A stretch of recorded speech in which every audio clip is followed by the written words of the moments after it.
They are to stand until they can take their places in new edifices. About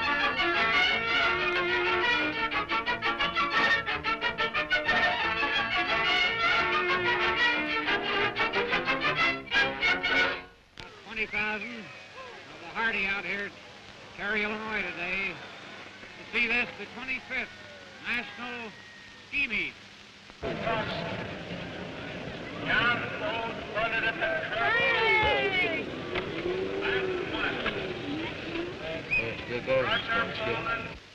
We are treading that path of least resistance, and another pretty jump.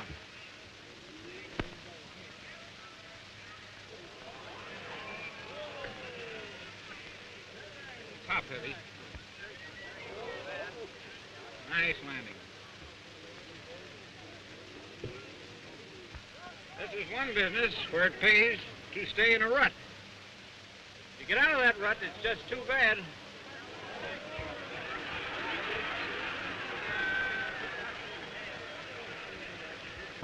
Mr. Oimon, I'm glad to award you the national championship for the second time. I thank you. How far did you jump today? 145, 147 feet.